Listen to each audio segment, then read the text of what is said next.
রায়ের দিন বিদেশিদের কাছে বাংলাদেশের গুরুত্বপূর্ণ 3 বন্দর চুক্তি। গতকাল 17 নভেম্বর জুলাই গণ অভ্যুত্থানের সময় সংঘটিত মানবতা বিরোধী অপরাধের মামলায় বাংলাদেশের সাবেক প্রধানমন্ত্রী শেখ হাসিনার ফাঁসির রায়ের দিন বিদেশিদের কাছে বাংলাদেশের গুরুত্বপূর্ণ 3 বন্দর চুক্তি করেছে ইউনিট সরকার। ঢাকার কেরানীগঞ্জে অবস্থিত পানগাঁও অভ্যন্তরীণ কন্টেইনার টার্মিনাল পরিচালনা ও ব্যবস্থাপনা এবং চট্টগ্রাম বন্দরের লালদিয়া কন্টেইনার টার্মিনাল বাস্তবায়নে ইউরোপীয় দুই দেশের 2 কোম্পানির সঙ্গে চুক্তি স্বাক্ষর করেছে সরকার।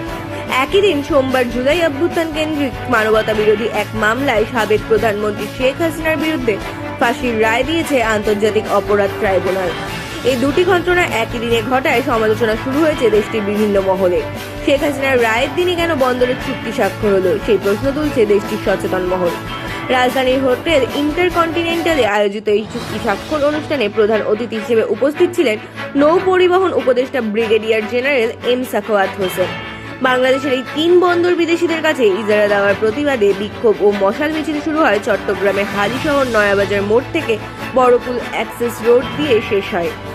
এই সময় বক্তব্য রাখেন বাংলাদেশ শ্রমিক ফেডারেশন কেন্দ্রীয় কমিটির সভাপতি এস কে খোদা তোতন ও শ্রমিক কর্মচারী ঐক্য পরিষদের নেতৃবৃন্দ।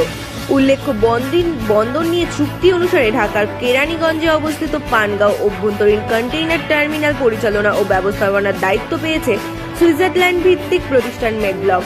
সোমবার এ বিষয়ে চট্টগ্রাম বন্দর কর্তৃপক্ষের সঙ্গে 22 বছর মেয়াদী একটি কনসেশন চুক্তি স্বাক্ষর করেছে সুইস প্রতিষ্ঠানটি।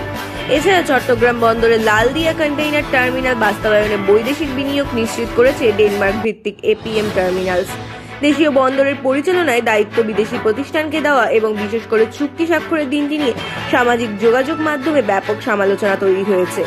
সাবেক প্রধানমন্ত্রী শেখ হাসিনার মামলার রায় ঘোষণার দিনে এই চুক্তি স্বাক্ষরকে সরকারের একটি কৌশল হিসেবে দেখছেন ব্যবসায়ী ও সচেতন মহল। ব্যুরো রিপোর্ট, রাত দিন নিউজ নেটওয়ার্ক।